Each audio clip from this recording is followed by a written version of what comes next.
नमस्कार, स्वागत है आपका हमारे आचार्य यागेंद्र मिश्रा चैनल पर।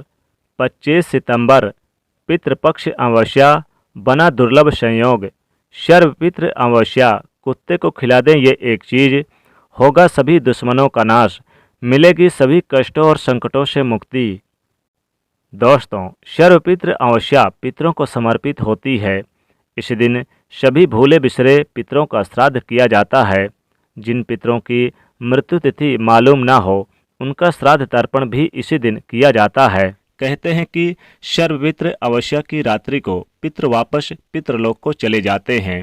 इसीलिए पितृदोष से मुक्ति पाने के लिए और पितरों की कृपा प्राप्त करने के लिए भी ये आखिरी दिन माना जाता है।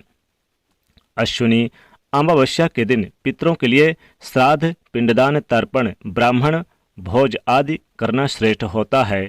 इससे पितृदोष दूर होता है, घर परिवार में सुख शांति रहती है।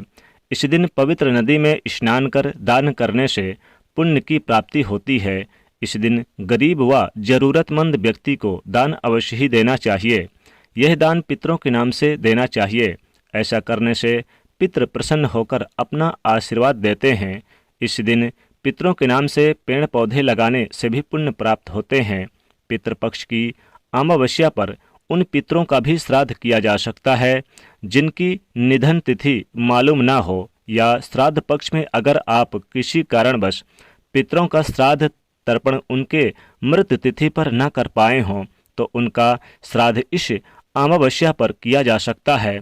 सर्वपितृ अमावस्या पर सभी पितरों का श्राद्ध एक साथ किया जाता है, इसीलिए इसे सर्वपितृ अमावस्या कहा जाता है। ब्रह्मवैवर्त पुराण के अनुसार देवताओं को प्रसन्न करने से पहले मनुष्य को अपने पितरों को यानी कि पूर्वजों को प्रसन्न करना चाहिए। पितृपक्ष की अमावस्या पर पितृ वापस पितृलोक को चले जाते हैं, इसीलिए यह पितरों की कृपा प्राप्त करने का आखिरी दिन होता है। और इस बार सर्वपितृ अमावस्या 25 सितंबर दिन रविवार को पड़ रही है। जी हाँ दोस्तों, कई दुर्लभ शुभ संयोग इस दिन एक साथ बन रहे हैं, जिससे इस बार की यह सर्वपितृ अमावस्या का महत्व कई गुना अधिक बढ़ गया है। दोस्तों, आज की इस वीडियो में हम आपको इस सर्वपितृ अमावस्या के इस शुभ संयोग पर करने वाला एक बहुत ही आसान और असरकारक उपाय बताने जा रहे हैं। इस उपाय को करने से दुश्मन शांत हो जाते हैं, दुश्मन नुकसान पहुंचाना बंद कर देते हैं, पितरों की कृपा प्राप्त होती है, पितृदोष बदल जाता है पितृ आशीर्वाद में। पितृ प्रसन्न होकर अपना पूर्ण आशीर्वाद देते हैं और जाते जाते आपको धनवान बना जाते हैं। और पितरों के आशीर्वाद से बिगड़े कार्य भी बनने लग जाते हैं। कार्यों में आ रही रुकावटें दूर होती है और घर में सुख शांति आती है। साथ ही शनिदेव की भी कृपा प्राप्त होती है।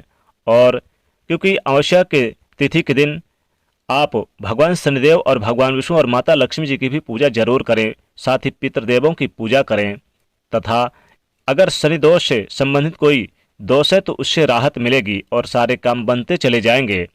दोस्तों, वीडियो को आगे बढ़ने से पहले वीडियो को लाइक करें और इसे अपने दोस्तों को भी शेयर अवश्य कर दीजिएगा।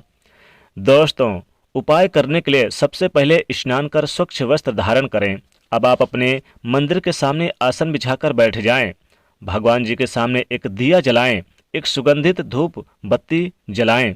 इसके पश्चात आप भगवान श्री गणेश जी को, भगवान लक्ष्मी नारायण को तिलक करें। फिर आप ओम नमो भगवते वासुदेवाय का मंत्र का जाप करें। ओम महालक्ष्मी नमो नमः इस मंत्र का जाप करें। ओम पितृदेवाय नमः इस मंत्र का जाप करें। फिर फल मिष्ठान का भोग लगाएं। फल मिष्ठान ना हो तो शक्कर का भोग लगाएं, लेकिन इस दिन आप भोग में तिल का इस्तेमाल जरूर करें। आपके यानी भोग में भगवान विष्णु और माता लक्ष्मी के जब भोग लगाएंगे तो निश्चित तौर पे तिल का होना बहुत जरूरी है, क्योंकि पितृपक्ष में तिल का महत्व बहुत ज़्यादा है। फिर एक कटोरी में आप यानी कि तिल ले लें और मंदिर में आप रख दें, भगवान जी के सामने रख दें और फिर उनके मंत्रों का जाप करें। और फिर आप शनिदेव के मंत्रों का जाप करें। ओम पितृदेवाय नमः मंत्र का जाप करें।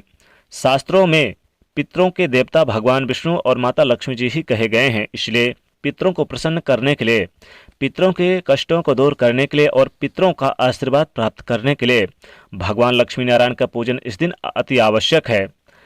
मंत्र का जाप करने के पश्चात अब आप पितृदेव के इस मंत्र का भी जाप करें, ओम पितृदेवाय नमः। फिर आप इसी तरह से पूजन करने के पश्चात अगर आप शनिदोष से भी पीड़ित हैं तो शनिदेव के भी मंत्रों का जाप करें। फिर इसके बाद आप यानी कि इस दिन पितरों को मुक्ति दिलाने की कामना करें, अपनी प्रार्थना करें।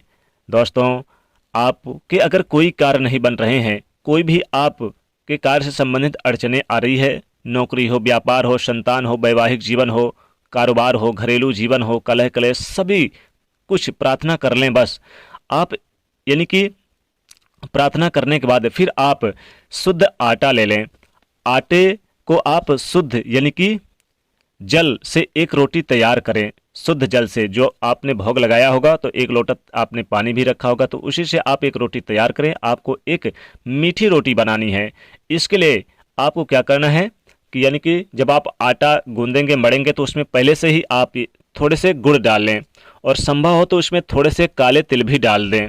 और फिर इस एक रोटी को तैयार करके भगवान विष्णु जी के सामने आप एक पात्र में रख दें और फिर आप इस रोटी में थोड़े से काले तिल और थोड़े से गुड़ और इसमें थोड़े से सरसों का तेल लगा दें। सरसों का तेल लगा दें और इस दिन खीर अगर आपने बनाई है तो खीर भी इसमें हल्के से यानी कि डाल दें। और अगर खीर नहीं बनाई है तो आप दूसरी रोटी में भी खिला सकते हैं। तो आप इस रोटी को तैयार करके थोड़े से सरसों का तेल, काले तिल और गुड़, इसमें गुड़ चूँकि पहले से ही आपने डाल के तैयार कर लिया तो मीठी रोटी है, तो आप इसे ले जाकर कुत्ते को खिला दें। दोस्तों, जो हमारे पितृदेव होते हैं वो गाय, कुत्ते और कौवे के रूप में और ब्राह्मण के रूप में आते हैं। इसलिए कुत्ते को सर्वपितृ अमावस्या के दिन एक रोटी खिला देने से आपके पितृ आपसे प्रसन्न होंगे। और अगर आप किसी प्रकार की बाधाओं से परेशान हैं तो उन बाधाओं से भी मुक्ति दिलाएंगे। पितृदेवों के प्रसन्न होने से समस्त देवी देवता भी प्रसन्न हो जाते हैं। सबसे पहले हमें अपने पितृदेवों को प्रसन्न करना चाहिए, फिर इसके बाद देवी देवताओं को। कहते हैं कि जिनके पूर्वज पितृ हमारे प्रसन्न होते हैं उन्हें किसी प्रकार के कोई भी कष्ट या बाधाओं का सामना नहीं करना पड़ता, बड़ी से बड़ी परेशानी भी तुरंत हो जाती है खत्म। इसलिए सर्वपितृ अमावस्या के दिन आपको एक रोटी में काले तिल और गुड़ और थोड़े से सरसों का तेल डाल के कुत्ते को खिला दें।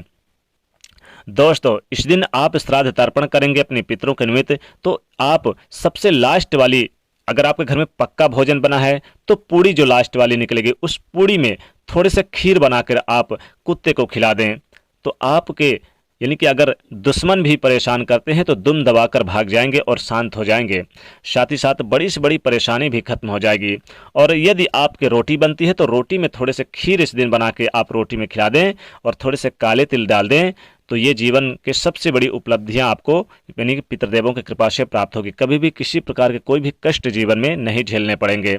दोस्तों, इस दिन गाय, कुत्ते, कौवे के लिए यानी अगर आपके घर में श्राद्ध तर्पण हो रहा है तो उनके निमित्त जरूर भोजन निकाला जाता है। खासकर कुत्ते को तो इस दिन जरूर आप खिलाएं और आपका सबसे लास्ट वाला खुराक जरूर खिलाएं। लेकिन जब आप पिंडदान करेंगे, श्राद्ध तर्पण करेंगे तो निश्चित तौर पे आप एक भाग कुत्ते के लिए निकाल दें।